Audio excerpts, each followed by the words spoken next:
Hello friends, నేను మీ రామకృష్ణ అనురాధ. శ్వాస ప్రకృతి ఛానల్. ఈ ఛానల్ కొత్తగా పెట్టాను.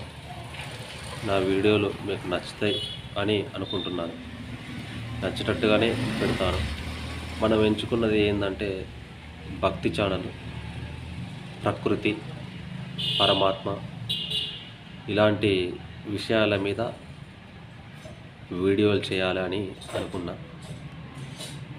మీరు సహకరిస్తే ఇంకా ముందుకు తీసుకపోతే ఈ ఛానల్లో భక్తికి సంబంధించిన విషయాలు, అలాగే శ్వాస అంటే ఏంటి, పరమాత్మ అంటే ఏంటిది, శరీరం అంటే ఏంటిది, దేవుడు ఎక్కడ ఉన్నాడు, దేవుడు అంటే ఎవరు, ఇవన్నీ విషయాల మీద మీకు చెప్పడానికి ప్రయత్నిస్తాను. నేను పెద్దల దగ్గర తెలుసుకొని మీకు వివరించడానికి ప్రయత్నిస్తాను. మీరు కూడా నాకు సహకరిస్తారని మనస్ఫూర్తిగా కోరుకుంటూ మీ యొక్క ఆత్మబంధు. ఎవరికైతే శ్వాస అనేది ఇబ్బందిగా ఉంటే ఉదయాన్నే లేచి గోరువెచ్చటి నీళ్ళు తాగాలని కోరుకుంటున్నాను. అలా చేస్తే శ్వాస అనేది కొంచెం బాగుంటుంది. ఆవిరి అనేది ఒక్కసారి పడితే సరిపోతుంది.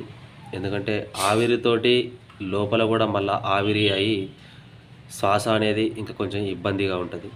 కాబట్టి ఆవిరి పట్టడానికి ప్రయత్నించకండి. హీట్ వాటర్ తాగడానికి ప్రయత్నించండి. ఇంకా థైరాయిడ్ ప్రాబ్లం ఉన్నా, ఇంకా షుగర్ ప్రాబ్లం ఉన్నా, ఇంకా ఏదైనా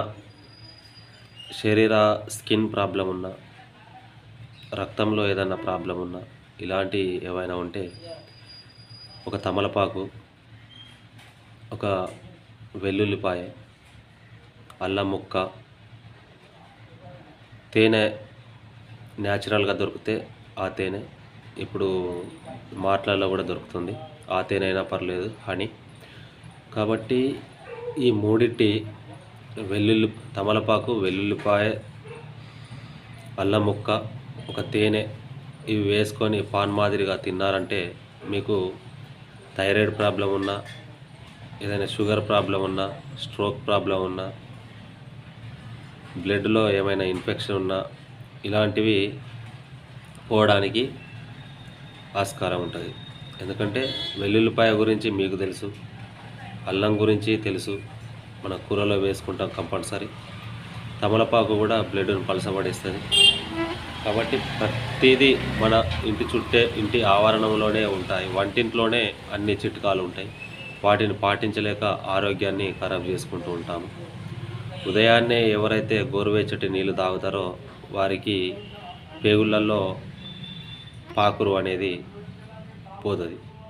మోషన్ ఫ్రీగా అవ్వడానికి హీట్ వాటర్ తీసుకోండి. అలాగే సర్ది కూడా పోతుంది. కఫం ఉన్నా కానీ, లోపల ఊపిరితిత్తులలో కఫం ఉన్నా కానీ ఆ హీట్ వాటర్ తోటి కొంచెం బయటికి తోయడానికి ప్రయత్నిస్తుంది హీట్ వాటర్. ఇంకా ఎవరికైనా లావు ఉన్న వాళ్ళైతే హీట్ వాటర్లో జీలకర్ర వేసుకొని వేడి చేసుకొని కొంచెం గోరువెచ్చ అయిన తర్వాత తాగితే చాలా బాగుంటుంది. కాబట్టి ఈ యొక్క రెండు చిట్కాలు మీరు చేస్తారని మనస్ఫూర్తిగా కోరుకుంటున్నాను.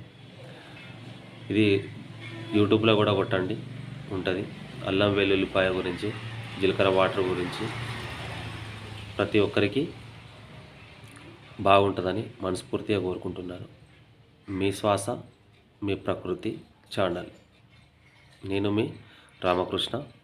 అలాగే ఛానల్ కనుక నచ్చినట్టయితే సబ్స్క్రైబ్ చేసుకొని ముందుకు నడిపిస్తారని మనస్ఫూర్తిగా కోరుకుంటూ మీ యొక్క ఆత్మబంధు, శ్రీ అచల సనాతన ధర్మాన్ని ఆచరిస్తున్న వ్యక్తిని. కాబట్టి అందరూ సబ్స్క్రైబ్ చేసుకోండి. ఇంకా ముందు కూడా మంచి మంచి వీడియోలు పెట్టి మీకు ఆనందపరుస్తానని కోరుకుంటున్నాను. జై గురుదేవ్.